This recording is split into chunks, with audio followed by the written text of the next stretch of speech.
बिस्मिल्लाहिर्रहमानिर्रहीम अस्सलातु वस्सलामु अलैका या सय्यदी या रसूल अल्लाह। अस्सलातु वस्सलामु अलैका या सय्यदी या हबीब अल्लाह। तमाम सुनने वालों को मेरा सलाम। मैं हूं राना अज़ीम। आप देख रहे हैं मेरा ऑफिशियल यूट्यूब चैनल और ऑफिशियल फेसबुक पेज।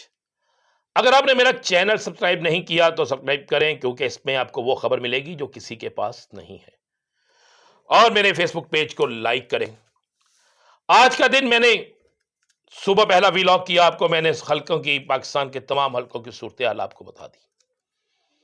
उसी तरतीब से अगर देखें तो रिजल्ट तकरीबन 95% उसी तरतीब से आए हैं। मैंने अपने एक वीक व्लॉग में आपको एक एक हल्के का तजिया करके दिया था, और उसको भी निकालने 2 दिन पहले जो था, तो जो बातें हमने की थी सेम रिजल्ट उसी तरह है। चंद एक चीजें तब्दील हो जाती हैं वक्त के साथ, लेकिन वहां पे 95% रिजल्ट उसी तरह है। आज आपको बड़ी खबर देते हैं। कप्तान रेफरेंडम जीत गया। यह इलेक्शन नहीं था, रेफरेंडम था। ऐसा रेफरेंडम जिसमें 2 चीजें वाज़ेह होना थी। नंबर 1 कि कप्तान को -1 का फार्मूला जो कप्तान पे चलाया जा रहा था, जिसकी ख्वाहिश मुस्लिम लीग नून, मौलाना फजलुर रहमान, ANP और कुछ लोग कर रहे थे, उनको यह आज जवाब चला गया कि -1 का फार्मूला किसी सूरत काबिल कबूल नहीं। पाकिस्तान की कौम ने, पाकिस्तान के गयूर अवाम ने और तहरीक इंसाफ के वोटर्स ने यह वाज़ेह जवाब दे दिया कि तहरीक इंसाफ इमरान खान, इमरान खान तहरीक इंसाफ। बड़ा जोर लग रहा था, बड़ी प्लानिंग हो रही थी, इमरान खान को हराने की कोशिशें की जा रही थी, मशीनरी का इस्तेमाल किया जा रहा था। देहातों के अंदर खंबे, बिजली के, गैस, पता नहीं क्या क्या नहीं किया जा रहा था। बहुत से, एक पोलिंग स्टेशन जो 237 है, NA 237, जहां पर ठप्पे लगाए गए, ये हम नहीं कह रहे, ये वहां का पोलिंग ऑफिसर खुद कह रहे। ये सारा कुछ किया गया, मगर इसके बावजूद भी कप्तान, सिर्फ कप्तान को ये एक नशिस्त, कप्तान की अपनी जिस नशिस्तों इलेक्शन लड़ा उनमें से एक नशिस्त को हरा सके, और एक PTI की नशिस्त मुल्तान की हरा सके। लेकिन अगर गौर करें तो बाकी नशिस्तों में कामयाबी हो गई। इस कामयाबी के बाद मैं आपको एक बड़ी खबर दे रहा हूं। जैसे ये रिजल्ट आने शुरू हुए तो इन रिजल्ट्स को तब्दील करने के लिए कोशिश की जा रही थी, कुछ लोगों की ख्वाहिश थी, मगर रिजल्ट का मार्जिन और बहुत सी चीजें ऐसी थी जो ख्वाहिश पूरी होती हुई नजर नहीं आ रही और ना होती हुई नजर आएगी। इस रिजल्ट के बाद एक अहम मीटिंग होती है।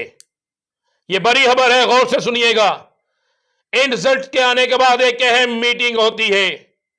उस अहम मीटिंग में यह फैसला कर दिया गया है कि हुकूमत के जुम्मेदारान को यह पैगाम पहुंचा दिया जाए, बल्कि यह पैगाम पहुंचा दिया गया है कि अब इलेक्शन के अलावा कोई दूसरी चीज नहीं है। अब इलेक्शन के अलावा कोई दूसरा रास्ता नहीं है। आप फैसला कर लें कि आपने इलेक्शन कब करवाने हैं, लेकिन इसका फैसला आपको जल्द अज जल्द करना होगा, और इलेक्शन भी कबल अज वक्त करवाने होंगे, और इसी साल के अंदर अंदर यानी अक्टूबर में ही आपको इलेक्शन की डेट देना होगी। यह मैं आपको मुसद्दका इतला दे रहा हूं। यह अहम तरीन इतला, अहम तरीन हुकूमत जुम्मेदारान तक पहुंच चुकी है। दूसरी तरफ कप्तान, आज का रेफरेंडम जीतने के बाद कप्तान ने आज अपनी होने वाली मीटिंग में जिस एक फैसला कर दिया है और क्या कह दिया है कि बस ठीक है, इलेक्शन का मैं इंतजार कर रहा था, इलेक्शन हो गया, अब इलेक्शन के बाद लॉन्ग मार्च की तैयारी करें। एक दिन थकावट उतारे और अपने दोस्तों को एक्टिव करें और फौरी तौर पर लॉन्ग मार्च के लिए निकल पड़े। इस लॉन्ग मार्च की तैयारी के हवाले से कप्तान ने 7 ऑप्शन जो है वो फाइनल कर दिए हैं। आज का रेफरेंडम जीतने के बाद कप्तान के हौसले बुलंद और कप्तान का फैसला जो है वो अवाम ने दे दिया है।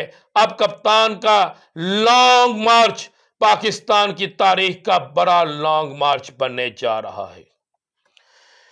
मेरे पास एक बड़ी अहम इतला है और वह अहम इतला यह है कि एएनपी अगले चंद दिनों में बाकायदा पीडीएम से अलहदा हो जाएगी।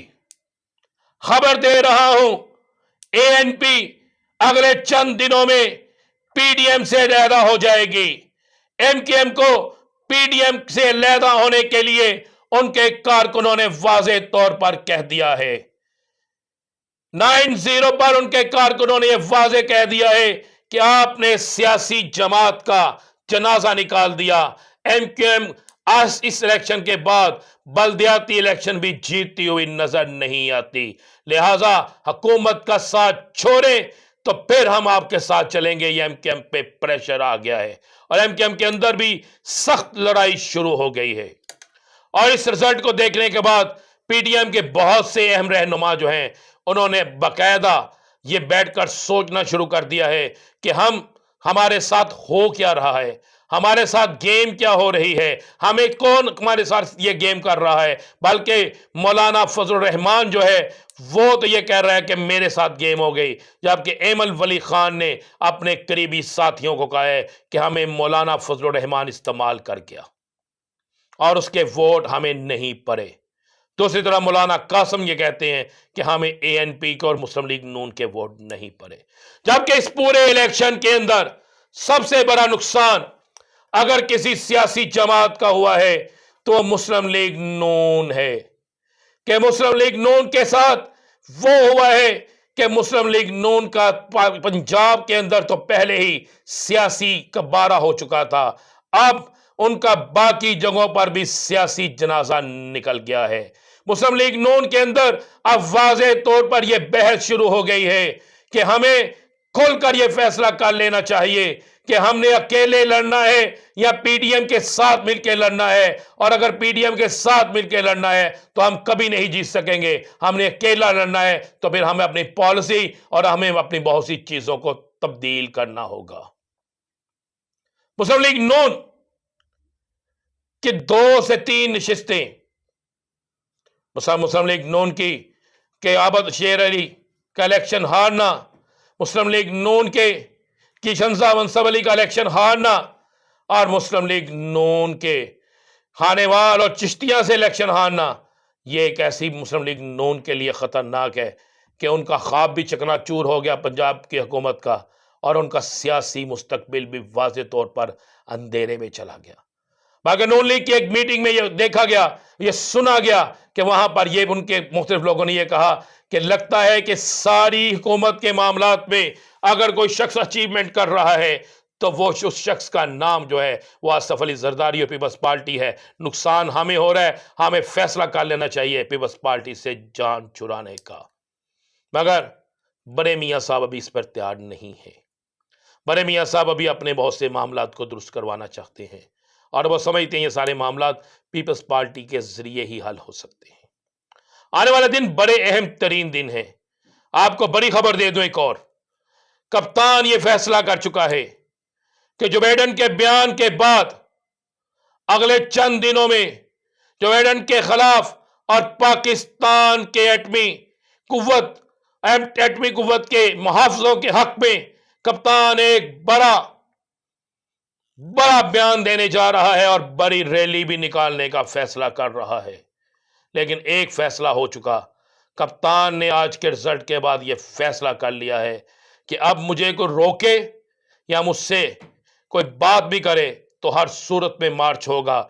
इसके लिए सिर्फ एक चीज ये खबर दे रहा हूं, सिर्फ एक चीज ये कही गई है कि अगर इसी हफ्ते के अंदर अंदर इलेक्शन का ऐलान ना हुआ तो इलेक्शन के ऐलान का इंतजार किए बगैर ही हम लॉन्ग मार्च शुरू कर देंगे।